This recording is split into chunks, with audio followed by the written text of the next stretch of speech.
Now that we have our website up and running, we're going to go ahead and look at adding a new page. If you click on here, you can go to the new section and then click on page.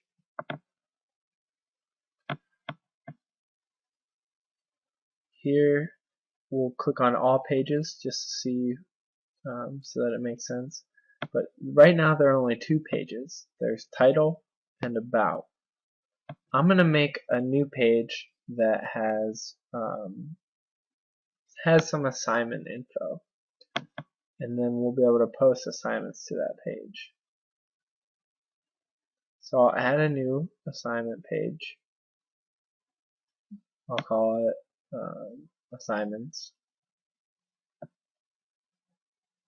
and I'll put a description about that page here.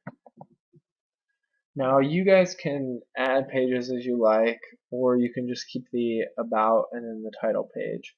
But pages allow you to separate your content a little bit better and put meaningful information on a website that you can break apart by the links at the top. So this is going to create a new link at the top, and we'll see what that looks like in a little bit. But for now, I'm just going to go ahead and make an assignments page.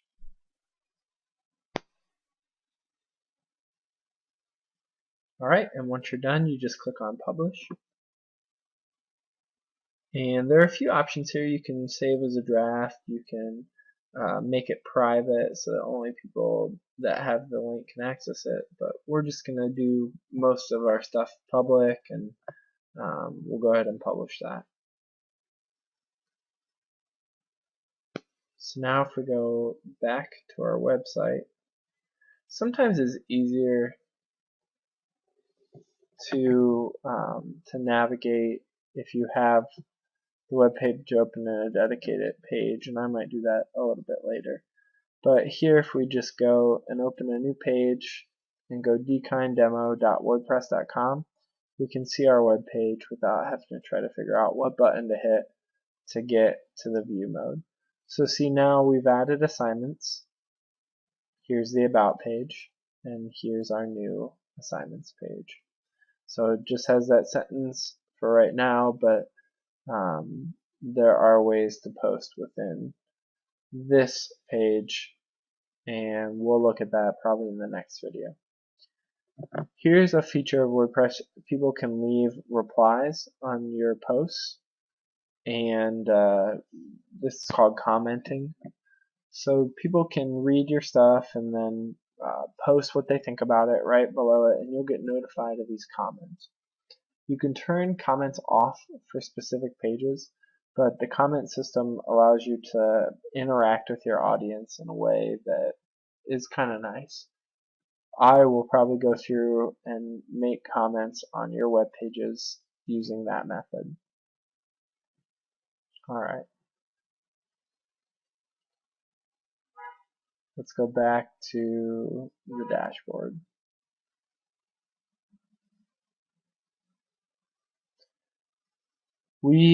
Right now I'm not really liking this theme, so we can go through and click on appearance and then themes, and I can select a whole new theme, and it'll change everything according to that new theme. So as I scroll through here, I'm looking for one that's a little bit more playful. This one's kind of boring that I have right now, and one that kind of is fun. I might not typically use this theme for a professional website, but you guys are creating a personal website, so this one looks kind of fun. I think I'm going to do it. So I'm going to try it now, and then there are a few things you can edit. You'll notice that in order to change colors, you have to pay money again. Ignore that. Don't change colors that way. I'm going to exit out of that. You can change the colors a little bit. I'm going to go ahead and alter the title and the background colors.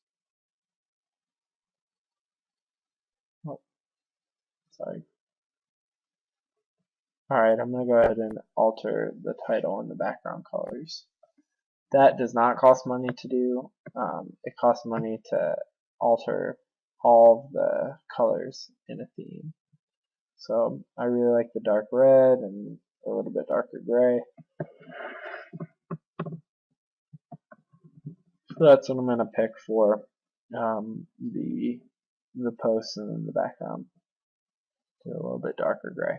There we go. Alright, so you can edit some colors according to your liking, but you don't have access to all the colors unless you want to pay money.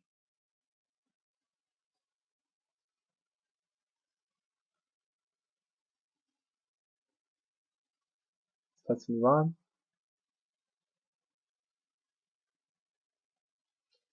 Widgets allow you to also edit how your site appears. These are all the widgets. There are so many. I'm not going to go in depth, but right now we have about 5 selected. I'm going to add another one. In order to add it, you just take it and you drag it into this column over here. So you drop it into this column and it's going to add it in. Now you'll see that there are 2 other columns that don't have anything in it, but I'm going to add a Twitter widget to the column with other stuff in it like search and archives and whatnot. We'll see what that looks like after I get done, but you just drag it over and drop it in order to add a widget. Alright, let's see what that looks like. Again, the easiest way to do this is probably just to type in the WordPress name. So I've added this tweet section, and there's an error, but we're not going to worry about that. This is the column that I was talking about. If you added it in the other 2 columns, one would go in the middle and one would go to the right. So you can add in various different widgets. You'll notice that the different themes sometimes have effects like this, how the balloons are moving. Those are pretty cool. You don't even have to do anything. They're just built into the themes.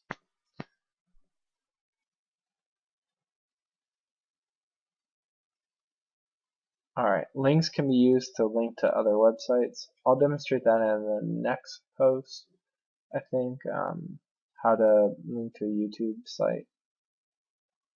But you have a lot of control over how you link and what your relation to the link is.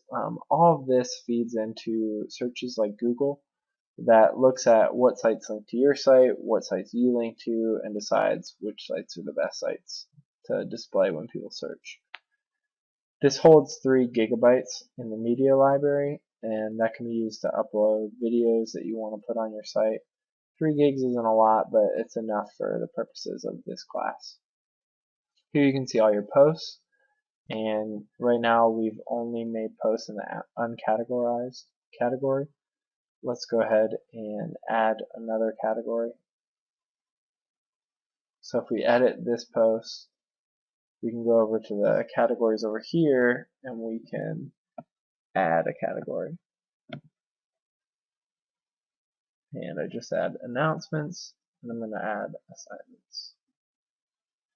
Oh, I actually just added assignments in the tags. Categories and tags are a little bit different. Categories are used for you, the site manager, to pick what categories of things you're going to write about. Tags are again used for search engines and for other things. Typically something will have maybe 1 or 2 categories, but not a lot, whereas it can have a ton of different tags. Every time I upload YouTube videos, I will put tags on them so that they show up in searches when people search for Microsoft Excel or when they search for the University of St. Mary. But yeah, you can put several tags into each post that you make, and the more tags you put, the more it will feed into Google and tell it what that post is about. Alright, so I'm going to pick for this post, it's going to be an announcement, and I put in a few tags, so I'm going to update it. Alright.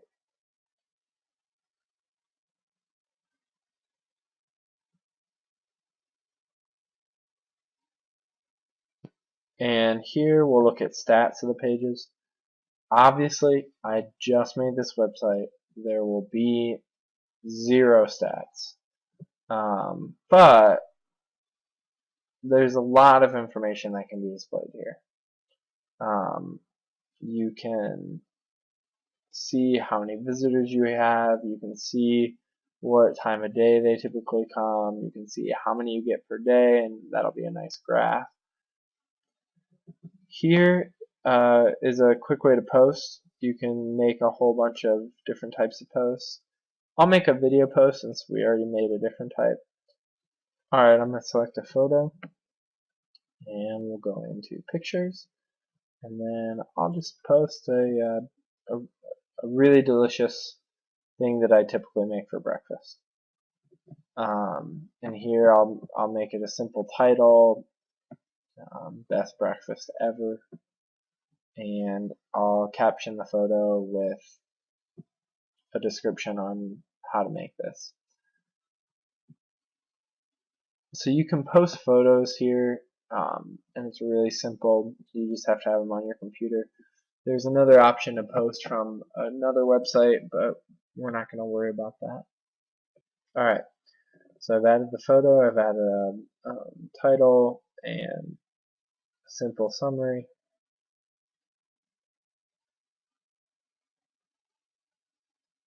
And we'll put it on the blog.